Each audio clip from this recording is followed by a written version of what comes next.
Welcome to the Love Loud podcast, where we show up in love, faith, unity, and determination. Here, we engage in heart-centered conversations to empower you to thrive in your home, workplace, business, and community. I am your host, Dr. Sonia Martin, and I'm so glad you decided to join me today. The month of April is all about leadership, and I'm super excited to welcome Virginia Sharp to the Love Loud podcast. Virginia is a leadership coach dedicated to helping individuals expand their leadership capacity. Today, Virginia and I will discuss what it means to lead well from her perspective as an entrepreneur. But before we get started, Virginia, can you please let us know who you are? Absolutely. Thank you so much, Sonia, for hosting me today. I've been enjoying listening to your podcast, so it is an honor to be one of the people part of it. Thank As you. you mentioned, I'm Virginia Sharp March with VSM Coaching and Consulting. I do that as my leadership coaching, training, and speaking. Along with my husband, we have March Travel Group Dream Vacations, where we book travel leisure for all of our clients throughout the world. All of that comes from my background of 25 years as a public library director, where I was leading my staff, I was leading professional organizations, community organizations, and I love to watch people build and succeed to their full potential. And that's what I do with my leadership coaching, is to help people find that confidence, take that action. Besides the travel business, the coaching business, I'm also a daughter, a wife, a mother, a Grammy. I am very involved in our local Toastmasters in Jacksonville, North Carolina, along with being a USO volunteer. I love to give back to the community, as my husband does. We've always served in wherever we're at. As they say, bloom where you're planted. Well, I must say it has been a pleasure getting to know Virginia. I served on her board at the Onslow Public Library, and she's always so sharp, no pun intended. And she's always had a heart-centered leadership about her. And so I'm super excited to have her in my circle of those who I know and appreciate. So thank you, Virginia, for joining me once again today. So when you hear the phrase lead well in all aspects of life, what does it mean to you? I love that phrase, lead well in all aspects of your life, because in my coaching business, I look at all aspects of my clients. We do not just bring one person to each of those roles. We need to look at our spiritual, our relationships, family and friends, business, health. Each one of them together makes us as a person, and we take our values into each one of those. If there's something that's not quite right in one part of our life, we might be able to cover it up for a while in another part, but eventually it's going to pull. That's why it's so important to lead well. And just like I mentioned all the different roles I play, and I know, Sonia, you play many roles too, each day we're going to be a little bit more in a different role than we were the previous day. Mm-hmm. Today might be my role to be, as I mentioned, I'm very proud to be a Grammy, and maybe I'm watching my grandson today. Tomorrow I might be working with a team, and my role is going to be more of my leadership coaching. I need to be strong in each of those areas, be very intentional and present. And that's what it means to be able to lead in each of those aspects. And to know it's okay when I'm taking care of my grandson, I can set aside my business for a few hours for a day, and I can come back the next day. And that's what's leading well, is bringing that quality, that intentionality, being present, every role that we're playing. I enjoy talking with you, Virginia, because you always speak my language. And I'm so glad that you value different aspects of life and incorporating those in the balance. And so spiritual, business, bringing in our health. And I can remember us talking, and you mentioned bringing your whole self every day, just stepping into your whole self. And I like the idea that some days we may put more of an effort in one area on any given day, and that's okay. That is okay for us to do, and that's what leading well means. Is your balance may not always be equal. It may be spending time in one area versus another, and that's okay for us to do. So thank you for sharing that. Yes. Relationships are essential to leading effectively. How can leaders create a culture that fosters growth, trust,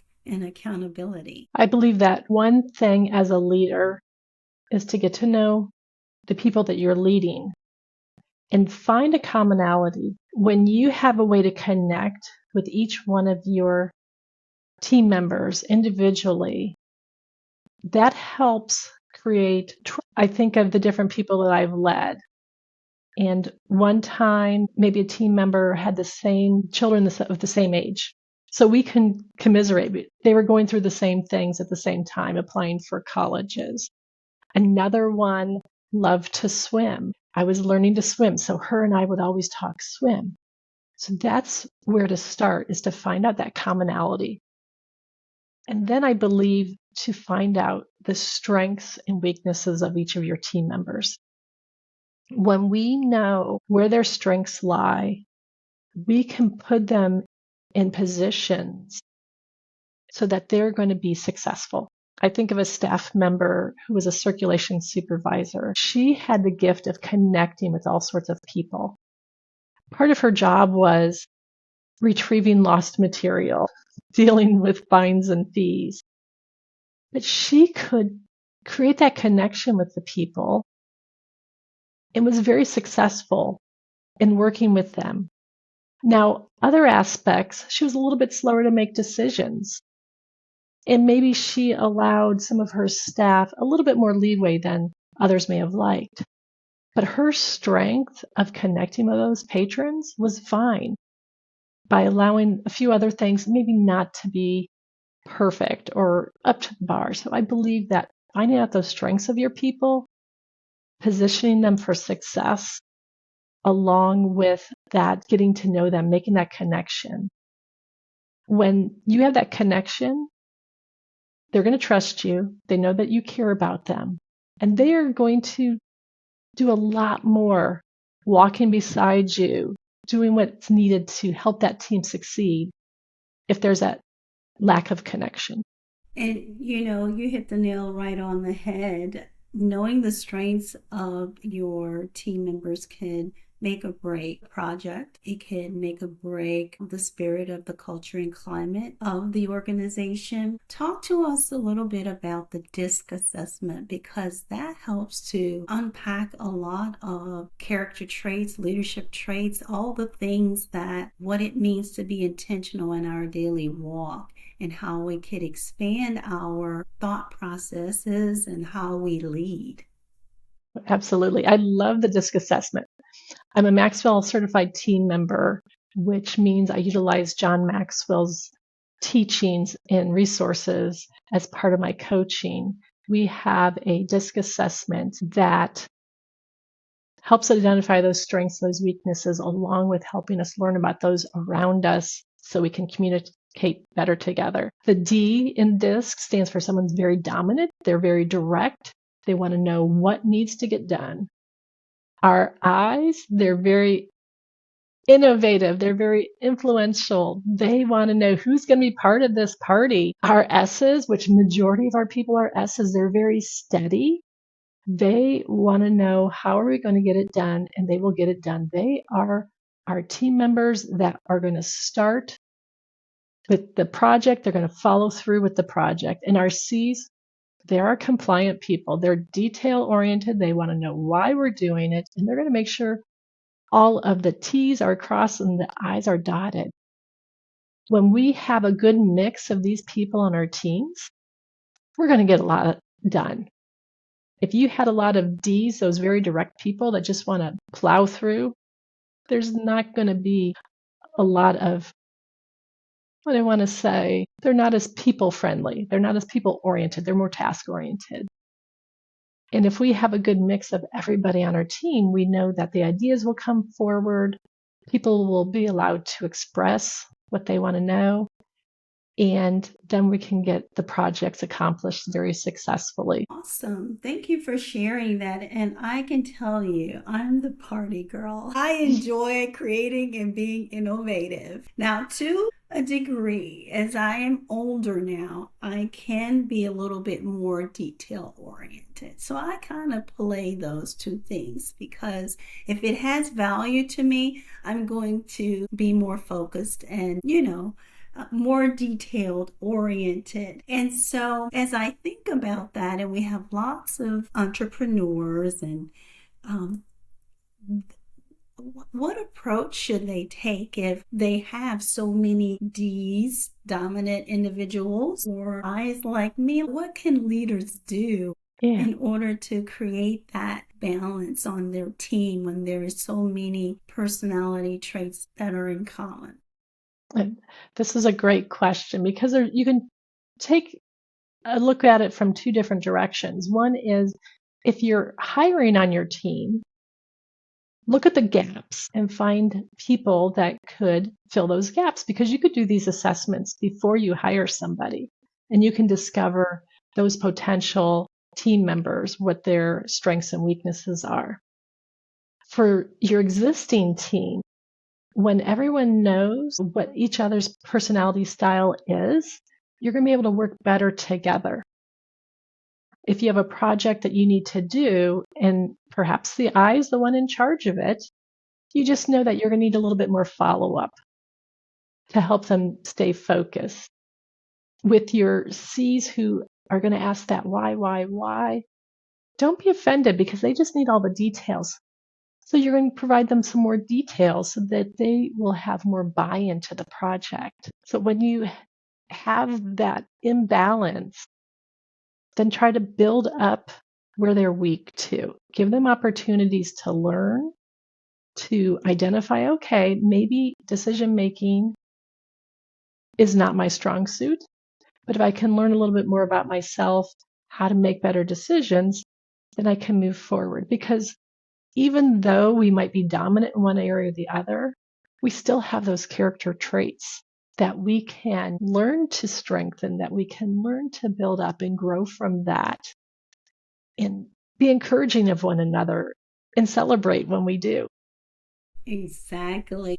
And for my listeners out there, check out Virginia March on her website, as she can provide this assessment for you personally, your organization, means, because it's so critical that we all get along and respect each other's differences and know when we need the extra boost to expand our capacity so that we are effective in our roles.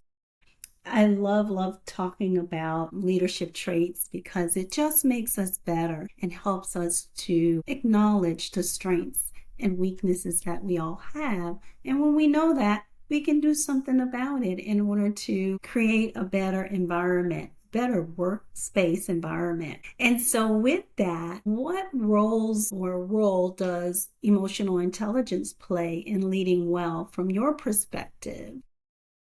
Emotional intelligence, which to me is knowing yourself, is so important. One of my weaknesses is making decisions quickly and being slow to take action. It's not necessarily that I don't like change. I'm fine with change, but I have to process it through. I discovered myself taking too long to make decisions, sitting on things for too long. So by that emotional intelligence and knowing myself, I give myself deadlines to take action, and I accept the fact that I can take imperfect action, which many of us, we've heard the term analysis paralysis. we get so involved in trying to grab all those details that we forget what the main goal was. So by setting yourself a deadline, making a decision, and knowing you can go back and correct things, that's okay. That's where we learn. Yeah. That's where we learn. Knowing ourselves, knowing our shortcomings is going to help us so that we're more aware when we're interacting with others too. I talk about empathy is a really big leadership trait that a good leader must have.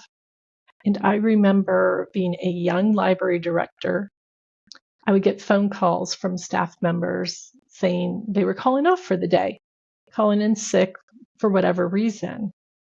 Immediately in my mind, I'm like, oh, goodness. But then I realized that they have their own life outside of the library.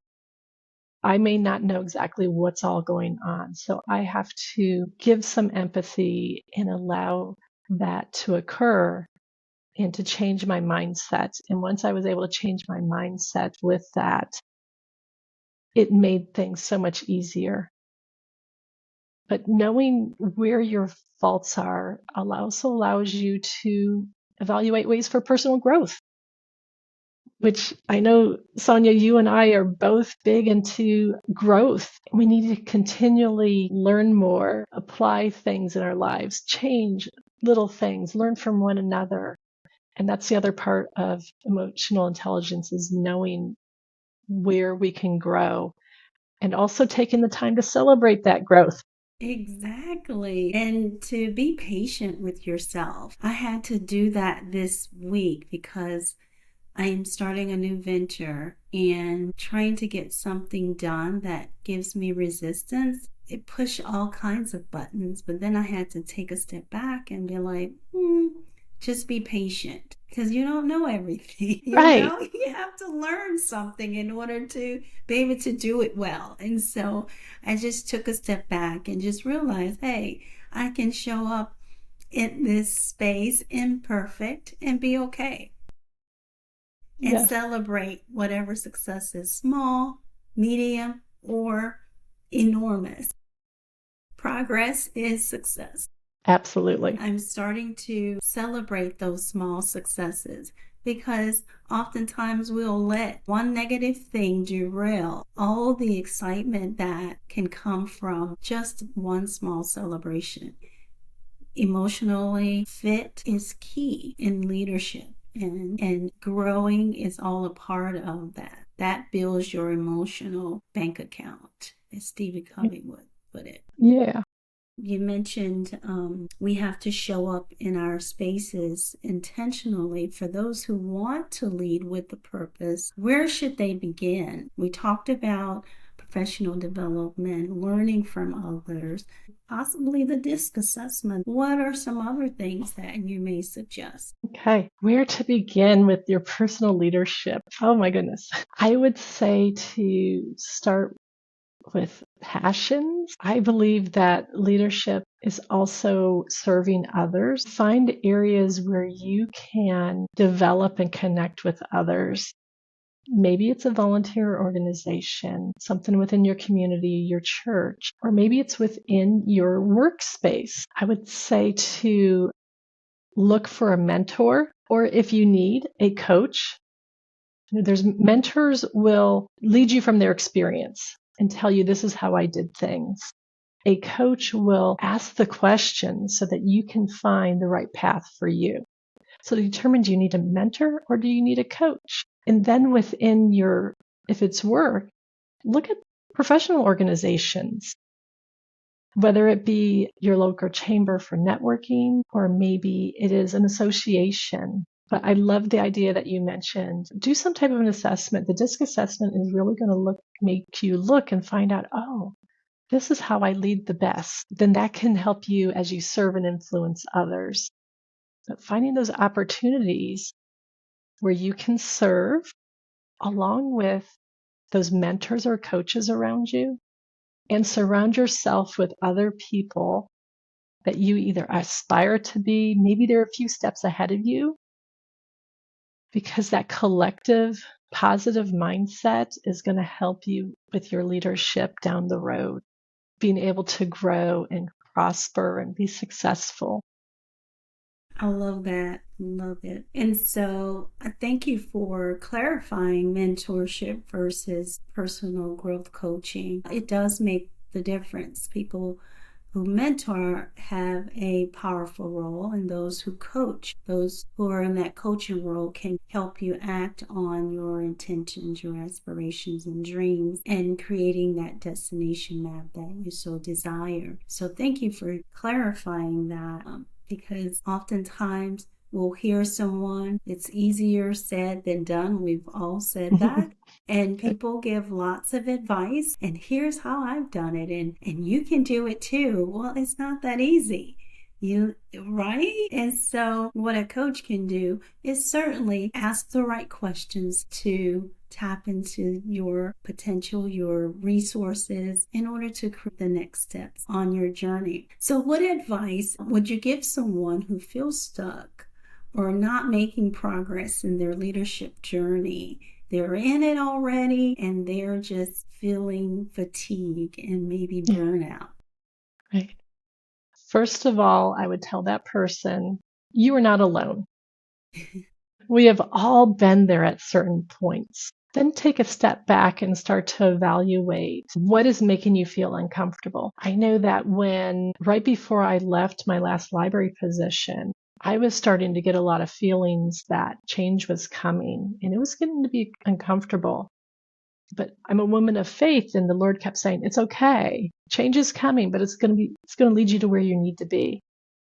So recognize that. What is causing that discomfort? And don't just look at it from your leadership aspect, but look at it from your whole being. Is there something within another relationship that's causing some issues? Is it your spiritual? Is there something within your health that might be causing issues? So try to take a full 360 of your life to verify why do you feel stuck? And try to make some changes. That's within your power to do. Maybe it's a change of scenery. If you work from home, can you work elsewhere? If you work at a location where there's multiple locations, can you try a different spot? Try to evaluate your routine. Set yourself up for success. Each day I have my spreadsheet with all my little priorities already outlined and how I'm going to spend my day. Change it up a bit. So wherever you're feeling stuck, do some evaluation, do some coaching for yourself to determine, okay, what if I make this change? What if I make this change? Maybe it's a big change. As I mentioned, that was a big change to leave a profession that I had been in for 25 years and take on my current coaching and consulting business. You probably at that point want to get a little bit of input, even if it's just talking it out with somebody, because a lot of times when we talk something out, it starts to make sense. I also will encourage people to do a brain dump. A brain dump is taking 2 minutes of your time, just setting a timer for 2 minutes, get a blank sheet of paper, and just start writing anything and everything. Maybe it's a gratitude brain dump. Maybe it is my tasks to do today, but maybe it's where's all this discomfort coming from? And then take a look at it and evaluate it. But once again, you're not alone. Reach out for someone to talk to, someone to be supportive of you. And if it is making that big change, take small steps towards making that change so that you feel comfortable in whatever change you're going to create. I always keep saying, I keep coming back to setting yourself up for success, because that's what we want. We want success in our life. We want to feel in a place of confidence. So taking small steps, small incremental steps will get us unstuck. I love it. And I love that you mentioned to do an evaluation, a self-evaluation through self-reflection, brain dumping, attitude journaling. I always say discipline leads us to achieving our goals. And sometimes we outgrow our purpose. And so our habits, our mindsets change as a result of that. And so adopting those daily habits and mindsets, each one of them is essential to leading well personally. And so you mentioned brain dumping. Maybe it's a gratitude brain dumping. What is one action step our listeners can take to lead better lives? Any additional things that you can add to that list of things to help us self-reflect? I would say determine a vision. And I don't necessarily mean a long-term vision, but perhaps it's the vision that you have right now. My vision for the year is empowerment, and it is giving myself peace and grace and control in my life. And that's within my schedule. That's within not booking multiple things in one day like I used to, back to back. So define a vision on how does your perfect day look? How does the perfect week look? What's going to bring you most happiness? So I believe that if you can start to look at your vision and define it, then it's going to be able to lead you to your purpose. The fact that you said it is going to change, absolutely it's going to change. We have different seasons of our lives. The me now was very different from the me when I had children in school. Mm-hmm. And the me moving forward is going to be also very different. So giving yourself grace to change that vision. And no, you don't have to have that long-term 15, 20 years, but just this year. What would make this year look the best for you? And it very small. Yeah, absolutely. Narrowing it down. Yes. So that you can manage what you hope to accomplish and it doesn't overwhelm you. That is so key. We apply yesterday's approach systems to today's situation. And so sometimes we have to let go of what we used to do and adopt some things that we need to do in order to create a shift and transformation. So, and that's how it began to bloom right where we are. Absolutely. A flower plant, it grows in the most darkest places under the soil. And it has to fight through all of the dirt and the rocks and to show us its beauty and splendor. And so we too have to endure. We have to endure and be okay where we are in our season. We just have to do things a little bit differently. Absolutely. And so before you go, Virginia, this has been such a great conversation. Let's do rapid fire. Okay. You can provide a one-word response or a quick phrase. So, are you ready? I'm ready. Okay, great. What's one thing that instantly boosts your confidence? Instantly boosts my confidence. Yeah. I think something that instantly boosts my confidence is looking at myself in the mirror and smiling at myself and just telling myself, you can do this. And you're a bright person, you're a smart person. That's what can boost my confidence immediately. Awesome. And so with that, what's your favorite self-affirmation? Favorite self-affirmation. This goes back to a Meghan Trainor song. That's I Love Me. There you go. What's the best advice you can give someone? The best advice I can give someone. I would say you have a choice every day. You have choices. And your attitude is a choice. Okay. You can find happiness or you can find negativity. There you go. Who inspires you the most? Who inspires me the most? My family really inspires me. My husband, for all he's done for us. My daughters who just keep moving forward. Yeah, my family. And what's your superpower? My superpower is I'm a great listener. Yes, you are. You had to do that often in your role. Yes, absolutely. Your director role. Mm-hmm. Well, thank you so much, Virginia, for joining me on the Love Loud podcast.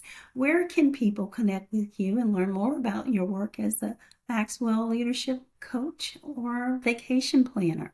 All right. For my coaching, they can connect with me. My website is virginiasharpmarch.com. I am also on Instagram with VSM Coaching. I'm on LinkedIn. I'm on Facebook. For our travel business is cruisewithjerry.com. We're also on Instagram under March Travel Group and the same with Facebook. I'd love to connect with other like-minded people, other people that are positive just like you, and they want to see the best in others.